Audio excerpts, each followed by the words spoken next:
Hello and welcome to part 70. In this video, we will continue our discussion on list and see what are the other important methods that are available in list object. Okay, let's see the first method, that is contains. This checks if an element exists in the list or not.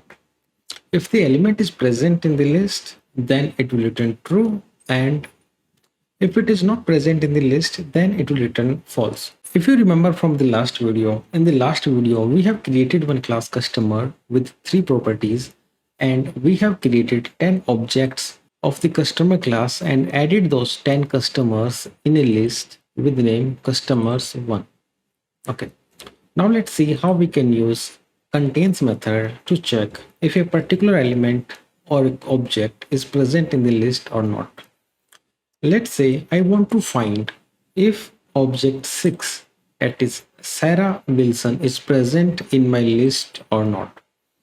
For that, what we can do, we can use a if, and let's say customers contains, and if you notice here, this expects one parameter, that is customer object. So we want to check customer 6. So let's pass the reference of customer 6 here. Customer 6, and let's print the message customer is present. Okay, and run the program.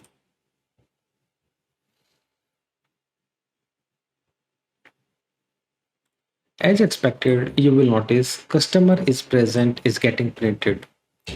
But let's say I have a customer.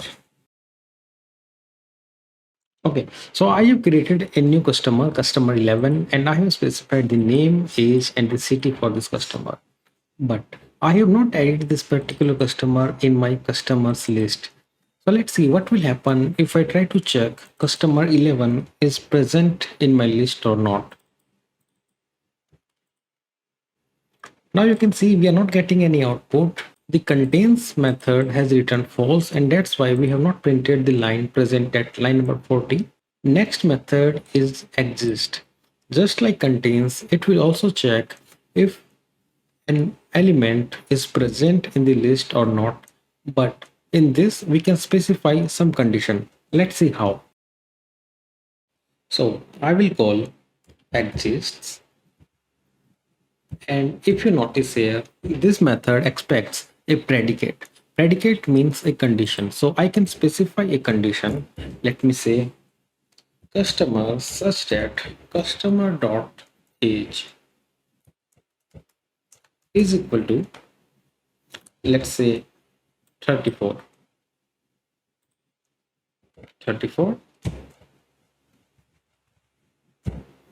And let's see what is the return type of this method. The return type of this is a boolean, so it will either return true or false. So let's store this return type in a variable result, and at the end just print the result. So what we are doing, we are checking if there is an element exists in a list which is having age equal to 34. If I run my program, you will notice we will receive true. But if I specify some condition which is not true, let me say x dot name equal to Peter, and there is no customer who is having name as Peter. If I run my program, of course, this will return false, and the same result will be printed here. You can notice here we are receiving false here. So this is how you can use exists method. Next method is find. This searches for an element that matches the condition defined by the specified lambda expression or predicate and returns the first matching element from the list. Let's see this, how this will work. So basically what find will do, find will find us the first element which is matching with the condition. So let me again say customers one dot find. Okay, now let me specify a condition where x dot age is less than 30. Okay, so let's see which customers are having age less than 30. 35, 28. So this customer is having age less than 30. So the find method will pick this particular customer because this is the first occurrence where this condition is matching. And now let's see the return type of this method also. This is returning a customer object. Okay, so let me create a customer object reference. Customer C equal to customer1 dot find and whatever the condition we have specified here. Now, let's use console dot write line to print the name of the customer which we have received from find method. If we run this program, you will notice we are receiving Jane Smith as the customer's name because Jane Smith is the customer who is having age less than 30. Right? There are other customers also which are having age less than 30, but find method will pick the first occurrence of that customer and return that particular customer. Let's see find last method. Similar to find method will give us the first matching element and find last method will give us the last matching item from the list. Let's see this in action. So I will just change my find method to find last here. Okay. Now if you notice, this condition will match with Daniel Thomas because this particular customer is having age less than 30 and this customer is coming at the last in the sequence of the list. So if I run my program again, you can see Daniel Thomas is getting printed. So this is how you can use find last method. One more thing to notice here. The find method will return null if there is no element present which is satisfying the condition which we have specified here. Okay, so let's try this. If I specify age is less than 0, so of course there is no customer who is having age less than 0. In that case, we will receive customer C as null here, and when we try to access name of that customer, we will receive a null reference exception. Let's see this in action. As you can see here, our application has crashed and we are receiving a null reference exception. It says object reference not set to an instance of an object. If you hover over on the customer C, you will see it is showing null here. So guys, be very careful if you are using find or find last method because this method can return you null values. Let's see next method, that is findall. Findall returns all the items from the list that match the condition specified by the lambda expression. Okay, so let's use find all method. If you hover over here, you can see you're getting an error here, right? Because the find all method will return a list of customer, not a single customer, right? So we need to change our reference variable here. Instead of customer, I will say list of customer. Right? Now we'll see compilation error is gone. Now let's try this. So if I say age less than 30, so if you see we have multiple customers who are having age less than 30. So what we can do now, once we get the result set from the find all method, let's use a for each loop and see what are the customers we have received in this. So I am iterating through all the list of customer which we have received from find all method and I am printing the name of those customers. So if I run my program, you will notice we are receiving 4 customer and these are the 4 customer who are having age less than 30. One more thing to notice here, find all method will not return you a null. If there is no customer present with the satisfying condition, it means it will return you an empty list. Let's see this. If I change my condition to age less than 0, again there is no customer with age less than 0. So if I run my program now, You will notice we are not receiving any null reference exception. Instead, we are receiving a blank output, meaning there were no customer who were satisfying this particular condition. Okay, so the next method is findindex. Okay, so it returns the index of the first item that matches the condition specified by the lambda expression. There are two other overloads of this method, which allows you to specify the range of element to search within the list. Let's see this, how this will work. So let me call findindex. Okay, and within this I will specify some condition x such that x dot name equal to, let me specify some name from here, let's say David Lee,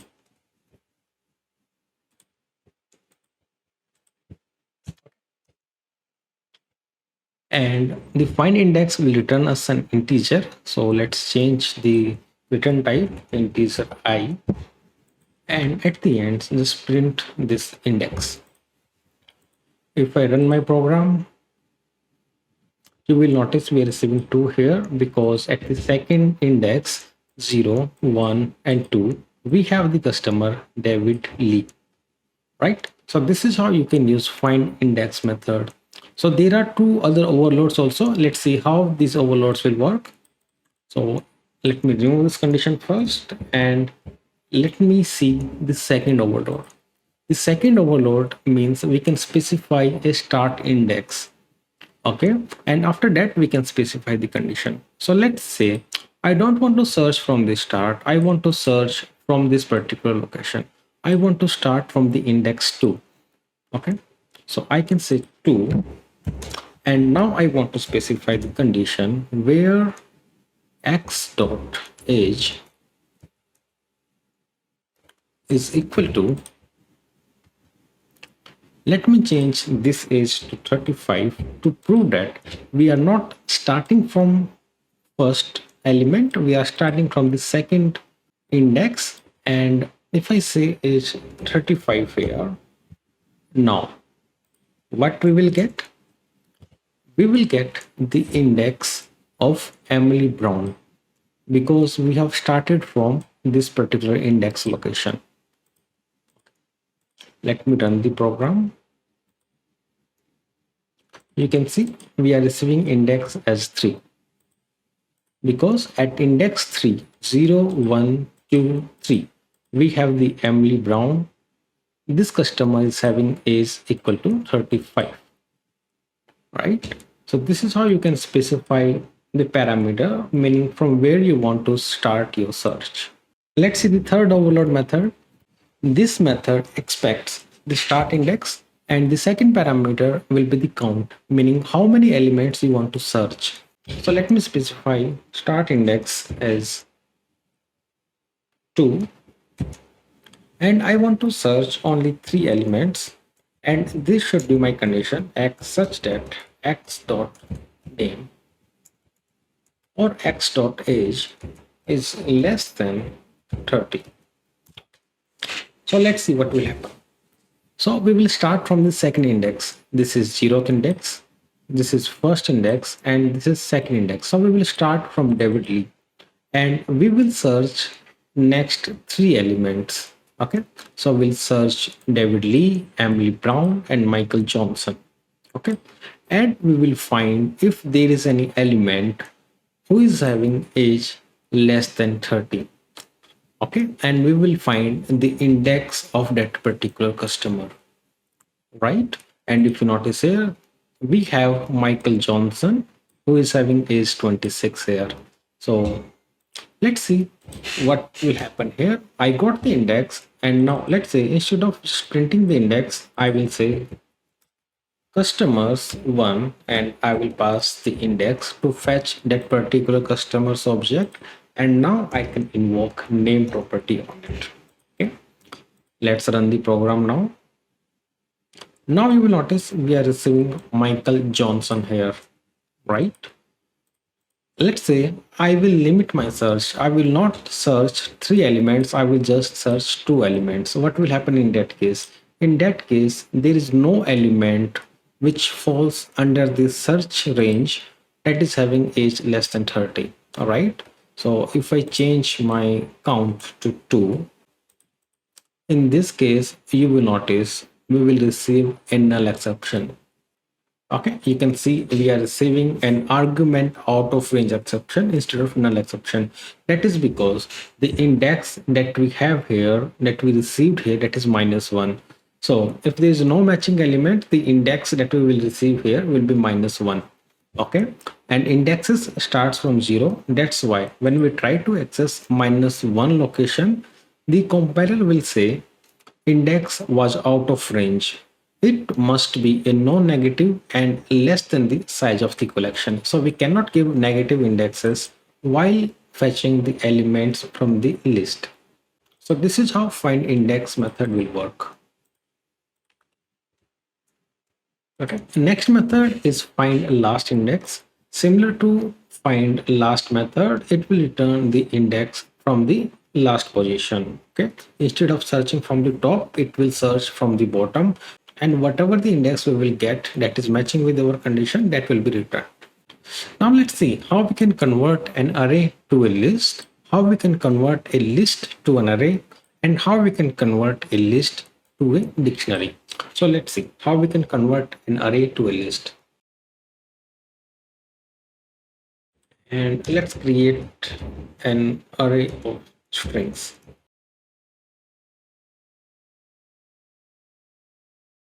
Okay. So now let's try to convert this string array to a list. So what we can do, names dot to list. So simply we can invoke toList method and we will return a list. So we can store this list within a list variable like this. All right. And if we hover over here, you can see it will return a list of string. Correct. So just like a list, now we can use any method which we have discussed till now on this particular variable also. Now let's see how we can convert a list to an array. So now we have a list, and if we want to change it back to an array, what we can do, we can call toArray method. Let me call it name array, an array equal to n dot toArray. Right, and if you hover over here, you will see the return type is string array. Right, so using toArray method, you can convert any list to an array. Now let's see the final one, how we can convert a list to a dictionary.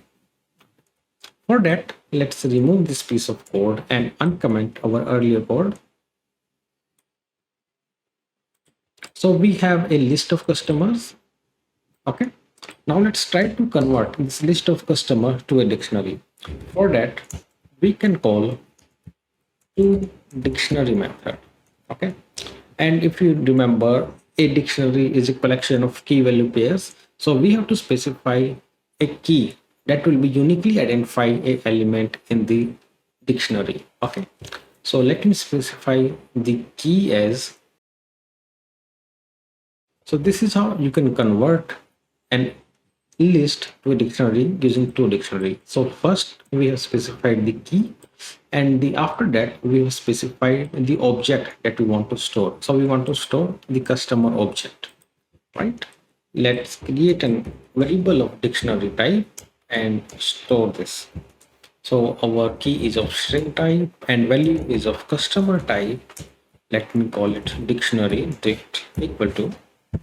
And that's it for this video, guys. In the next video, we will understand some of the other very important methods that are available with the list class.